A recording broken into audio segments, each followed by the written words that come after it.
I get it, you clicked on this video because you're tired of getting bullied down there. Well, look no further. Today I'm gonna teach you how to guard the paint when you have a 25 interior defense. This is especially for my small guards, but if you have a low interior defense, this is for you too. And before we get into this tip, I'm gonna show you guys the build that I'm using. This is my 6'1" playmaking perimeter creator. As you guys can see, it has a 25 interior defense, so you guys know I'm not lying. So without further ado, let's get into it. Tip number 1, staying in front of the player.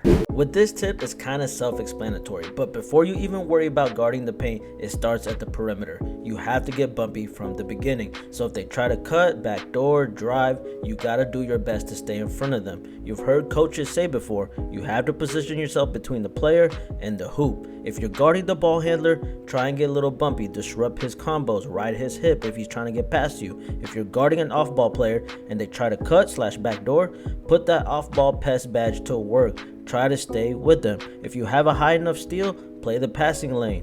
Basically, you're just trying to prevent them from getting to the paint at all, which leads me to my next tip. Tip number 2. Timing and predicting. Now there's 2 parts to this tip. Let's start with predicting. With the first tip, I told you guys do your best to stay in front of the defender. A part of that is predicting where they're gonna go, what they're gonna do. A lot of players have patterns or tendencies when playing this game. Once you pick up the type of moves they like to do, it'll be way easier to guard them and predict what they're gonna do next. Now the second part of this tip is timing. This is probably the most important tip I'm gonna share with you guys. When going up against a player that has high finishing and almost feels hopeless when they're getting consistent contact dunks, bulldozer and layup animations, or the worst one is when you're getting back down in the paint with someone who has high post control. Triangle or Y is your best friend. Disrupt their dunk or layup animation by pressing the block button. Now there's a good chance you'll get called for a foul, but at least you're not making it easy for them. And if you time it just right, you might even get a good enough contest to make them miss and not get the foul called. Now against someone with high post control, you could also use the block button to contest a shot, but your best friend will be circle or B button. Use the pull the chair method. If you're able to time this method perfectly, you will get more stops, because guarding someone with high post control is nearly impossible if you don't have a high enough interior defense. Which leads me to my next tip. Tip number 3, communication and switch.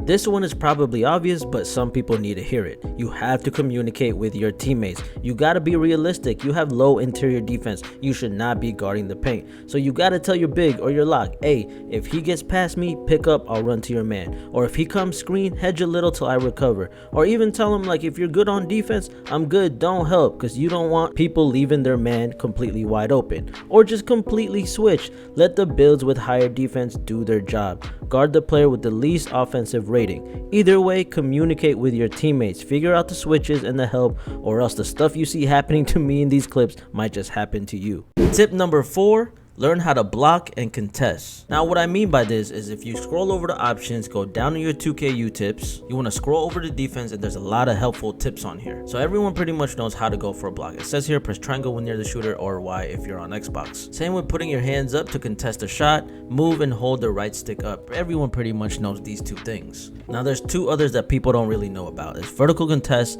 and swap block. Now vertical contest, as you guys can see, it says hold left stick away from the shooter and press triangle. This basically will make your player just jump straight up with his hands just straight up, not going for the block, but still contesting the shot and avoiding the foul. Now swap block is a little different. It's a little bit more aggressive. As you guys can see, it says hold R2 and press triangle. Basically, you trying to volleyball spike that thing or you're trying to get a snatch block. Now obviously there's pros and cons to both of these, but if you have a 25 interior defense, I'm going to assume you also have a very low block rating. So your best bet is probably just keeping your hands up with your right stick or pressing triangle and just contest and bother the shot however you can. Now I'm not saying you're going to be some kind of lockdown paint defender. You're going to get got. It's going to happen. You have a 25 interior defense. It's gonna happen. But hopefully with the tips that I've showed you today, you can get more stops, maybe shift the momentum and gain an advantage for your team, because you know what they say, defense wins games. Anyways, man, as always, I hope you enjoyed your time here. You already know what to do. Like, subscribe, and turn on those bell notifications so you guys never miss a future video. Hopefully I've helped y'all out in some way today. Thanks for watching, and I'll catch y'all next time. I'm out. Previously on Ready to Die. You're going to need me, and I know you should slide through and get your back, bro. Funny thing is